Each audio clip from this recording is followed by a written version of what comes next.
സംസ്ഥാന സർക്കാരിന്റെ 4ാം വാർഷികാഘോഷങ്ങളുടെ ഭാഗമായി ഇപ്പോൾ സമാപന സമ്മേളനത്തിൽ മുഖ്യമന്ത്രി പിണറായി വിജയൻ പുത്തരിക്കണ്ടം മൈതാനിയിൽ സംസാരിക്കുകയാണ്. എല്ലാ മേഖലയിലുമുള്ള നാടിൻ്റെ വലിയ പുരോഗതിയാണ് കാണാൻ സാധിക്കുക. ഞങ്ങൾ നേരത്തെ ബഹുമാനായ അധ്യക്ഷൻ സൂചിപ്പിച്ചതുപോലെ ഒരു മാസക്കാലത്തിലധികമായി ഈ വാർഷികാഘോഷ പരിപാടികളുമായി ജില്ലകളിലും ഇതേപോലുള്ള പരിപാടികൾ നടത്തി വരികയാണ്. 14ാമത്തെ ജില്ലയും ഇന്നോടെ പൂർത്തിയാകുന്നു. ഈ പരിപാടിയുടെ സമാപനം ഇവിടെ കുറിക്കുന്നു. ഈ പരിപാടിയിൽ ഇടയ്ക്കൊരു മാറ്റിവെക്കൽ വേണ്ടി വന്നു. നമ്മുടെ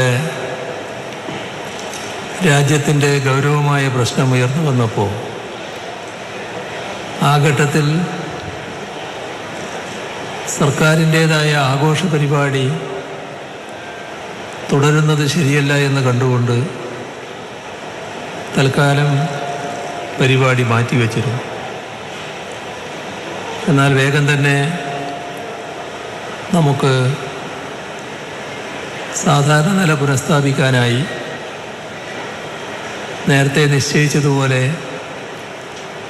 പരിപാടികൾ തുറന്നു നടത്താനായി. ഒരു പരിപാടിയാണ് ഈ ജില്ലാതല പരിപാടി മാറിപ്പോയത്.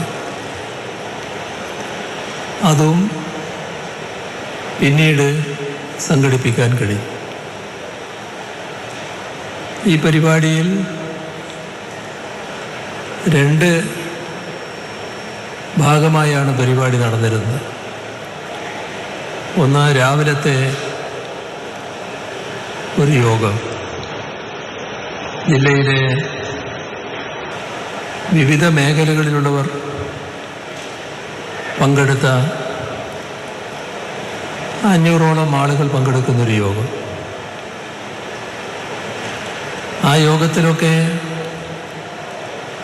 എല്ലാ മേഖലകളിൽ നിന്നും നല്ല പ്രതികരണം ഉയരുന്നതാണ് കണ്ടത്. കേരളത്തിൻ്റെ ഭാവിയെക്കുറിച്ചുള്ള ശരിയായൊരു ദിശാബോധം എല്ലാവരും ആ യോഗത്തിൽ അവതരിപ്പിക്കുന്നത് കാണാൻ കഴിയും. വൈകുന്നേരത്തെ ഇതുപോലുള്ള റാലികൾ വൻ ജനപങ്കാളിത്തത്തോടെയാണ് എല്ലാ ജില്ലകളിലും നടന്നത്.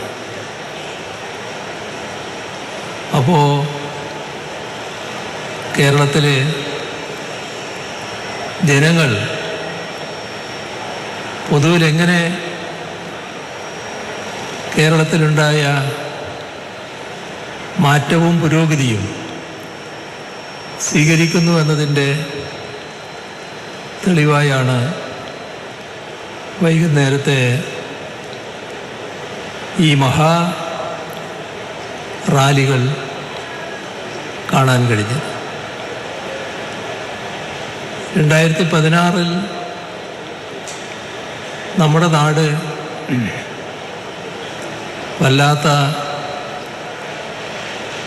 പിറകിൽ പോയ അവസ്ഥയായിരുന്നു. കേരളം നല്ല രീതിയിൽ നേരത്തെ മുതൽ അഭിവൃദ്ധി നേടിയ ചില മേഖലകളുണ്ട്. അതിലൊന്നാണ് വിദ്യാഭ്യാസ രംഗം. നവോത്ഥാന കാലഘട്ടം തൊട്ട് കേരളത്തിൻ്റെ വിദ്യാഭ്യാസ മേഖല അഭിവൃദ്ധിപ്പെടുത്താൻ നവോത്ഥാന നായകരുടെ ഇടപെടലുണ്ടായിട്ടുണ്ട്. തുടർന്ന് കേരളീയ സമൂഹം വലിയ തോതിൽ അത് ഏറ്റെടുത്തിട്ടുണ്ട്. നമ്മുടെ ഇന്ന് കാണുന്ന കേരള സംസ്ഥാനം രൂപം കൊണ്ടത് 1956 നവംബറിലാണല്ലോ. തൊട്ടു പിന്നാലെ തിരഞ്ഞെടുപ്പ് നടന്നു നിയമസഭയിലേക്കുള്ള. 1957 കേരളത്തിലെ ആദ്യത്തെ ഗവൺമെൻറ് രൂപീകൃതമായി. അന്ന് ജനങ്ങൾ കമ്മ്യൂണിസ്റ്റ് പാർട്ടിയാണ് അധികാരത്തിലേറ്റിയത്. VMSൻ്റെ നേതൃത്വത്തിലുള്ള ഗവൺമെൻറ് അധികാരമേറ്റു. ആ സർക്കാരാണ് കേരളത്തിൻ്റെ വികസനത്തിന് അടിത്തറയിട്ടത്. വിവിധ മേഖലകൾ, അതിലേറ്റവും പ്രധാനപ്പെട്ട ഒന്നാണ് വിദ്യാഭ്യാസ മേഖല. വിദ്യാഭ്യാസ രംഗത്ത് സാർവത്രിക വിദ്യാഭ്യാസത്തിന് പ്രാധാന്യം കൊടുത്തുകൊണ്ട് കുട്ടികൾക്ക് പോയി പഠിക്കാൻ സൗകര്യമുണ്ടാകുമാറ് നാടിൻ്റെ എല്ലാ ഭാഗങ്ങളിലും സ്കൂളുകൾ അനുവദിക്കുന്ന നില ആ ഗവൺമെൻറ് സ്വീകരിച്ചു. തുടർന്ന് വലിയ പുരോഗതിയാണ് കേരളം വിദ്യാഭ്യാസ രംഗത്ത് നേടിയത്. പക്ഷേ 2016 നാം വിദ്യാഭ്യാസ മേഖലയിൽ അധോഗതിയിലായിരുന്നു. 1000-ഓളം സ്കൂളുകൾ അടച്ചിടേണ്ട പട്ടികയിലായിരുന്നു അന്ന്. നമ്മുടെ പൊതുവിദ്യാഭ്യാസ സ്ഥാപനങ്ങളിലേക്ക് പോകാൻ കുട്ടികൾ ഇഷ്ടപ്പെടുന്നില്ല, കുട്ടികളെ അയക്കാൻ രക്ഷിതാക്കളും ഇഷ്ടപ്പെടുന്നില്ല. അതിൻ്റെ ഫലം 5 ലക്ഷത്തോളം കുട്ടികൾ കൊഴിഞ്ഞു പോയതായിരുന്നു. ആ കൊഴിഞ്ഞുപോക്ക് തുടരുമെന്നും പൊതുവിദ്യാഭ്യാസ മേഖല തകർന്നു പോകുമെന്നുള്ള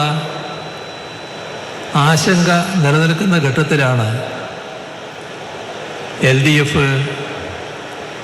അന്നത്തെ തെരഞ്ഞെടുപ്പിൽ പൊതുവിദ്യാഭ്യാസ രംഗം സംരക്ഷിക്കും എന്ന വാഗ്ദാനം മറ്റ് പല കാര്യങ്ങളോടുമൊപ്പം ജനങ്ങളുടെ മുന്നിൽ വെക്കുന്നത്. LDF സർക്കാർ അധികാരത്തിൽ വന്നപ്പോൾ പൊതുവിദ്യാഭ്യാസത്തിൻ്റെ സംരക്ഷണത്തിനായി പൊതുവിദ്യാഭ്യാസ സംരക്ഷണ യജ്ഞം രൂപീകരിച്ചു. നാടാകെയും അതിനോടൊപ്പം സഹകരിച്ചു. അതിൻ്റെ ഭാഗമായി പൊതുവിദ്യാഭ്യാസ രംഗത്ത് സമൂലമായ മാറ്റം വന്നു. ഇന്ന് ഇന്ത്യയിൽ പൊതുവിദ്യാഭ്യാസ മേഖല രാജ്യത്തെ 1-ാം സ്ഥാനത്താണ് നിൽക്കുന്നത്. ഇന്ത്യ ഗവൺമെൻറ്റിൻ്റെ നീതി ആയോഗ് തുടർച്ചയായി കേരളത്തിനാണ് ആ 1-ാം സ്ഥാനം സമ്മാനിക്കുന്നത്. ഇത് യാദൃശ്ചികമായി സംഭവിച്ചതല്ല. 5000 കോടിയോളം രൂപയാണ് ആ മേഖലയിൽ ചെലവഴിച്ചത്. അതിൻ്റെ ഭാഗമായി ക്ലാസ് മുറികളെല്ലാം സ്മാർട്ട് ക്ലാസ്സുകളായി, സ്കൂളുകൾ ഹൈടെക്കായി. നേരത്തെ വലിയ തോതിൽ അപജയത്തിലായിരുന്ന